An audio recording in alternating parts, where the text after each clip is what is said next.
Today, I have the pleasure of speaking with Christopher Berlet from Stakeholder Gold. How are you today, Christopher? Very well, thank you, Tracy.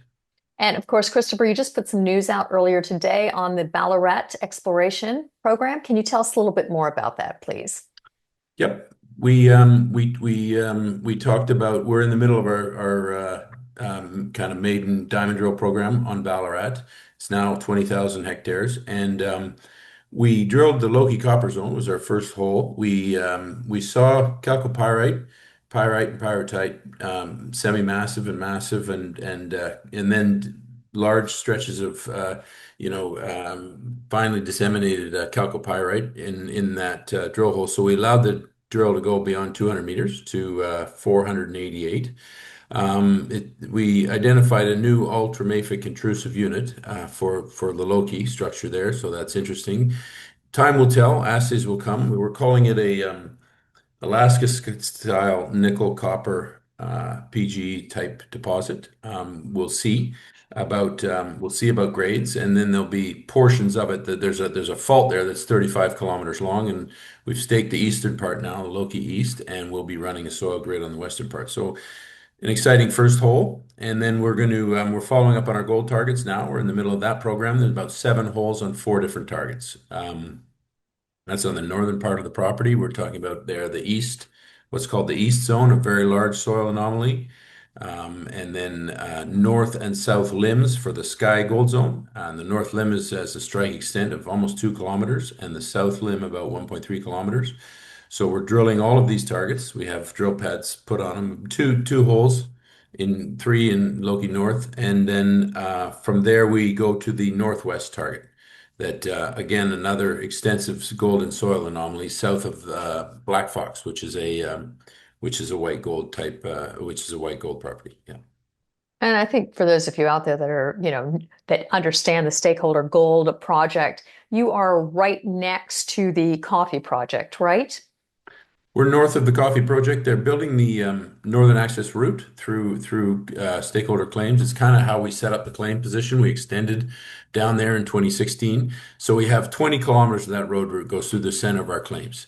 And this Loki Copper Zone is on the southern part, about 3 kilometers in, and all the gold zones are along the northern part, also about 3 kilometers from the property boundary. And so those two areas are separated by about 8 kilometers. Seems that we have gold across the northern part of the property and copper across the south. And they're building that road this year.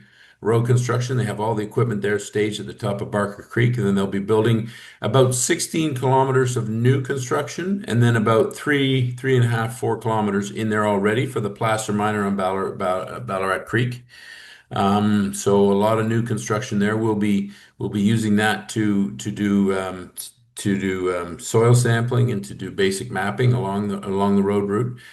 They should be starting in July, about another 3 to 4 weeks. Actual construction, they have like I said, the equipment there, and that'll make things significantly easier next year. It's expected, yeah, to be a working road by next year. So where this year we've had to come in with helicopters and as does everybody else in the White Gold District, there's this road route's going to significantly advantage the companies that can access and use the route. So, yeah. Well, you've been telling everybody for a couple of years now to keep their eyes on this area of the world for gold. And of course, everybody is now. Everybody's looking in your direction. What other updates would you like to share with the InvestorNews audience with regards to Stakeholder Gold? We'll have our assays out in July. We're drilling multiple gold targets. We're looking for confirmation this year of new copper and then ultimately gold, also separate deposit areas that would merit significant follow-up. So the signatures that we're seeing in the gold are similar to Golden Saddle. So gold, obviously in soils, lead, molybdenum, tellurium, orthogneissic rock type, the same type of signatures. No arsenic that they had in Golden Saddle, which is really the nicest metallurgical recovery, above 93% kind of range, and very good grades. It's a driver of value for white gold. A really very good deposit shaping up will be an economic winner. And So we're looking to establish preliminary evidence of the same type of thing across either the east zone, the north or south limb of the sky zone, and the northwest target zone. We're also taking all the steps necessary for more robust follow-up here, like a Class 3 drilling permit.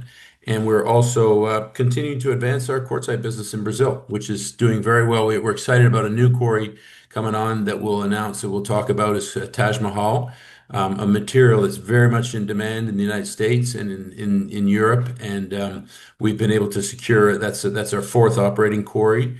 And there's a lot of interest in that. Our main buyers are advancing us funds for equipment. They don't want us to waste 1 minute to get that one started. So we'll be bringing some news on that. Very good numbers and increasingly good numbers from our cash flow business in Brazil and that exotic stone in the quartzite business. So that's a consistent driver of value now for the company, and we'll be providing some more news about that. So yeah.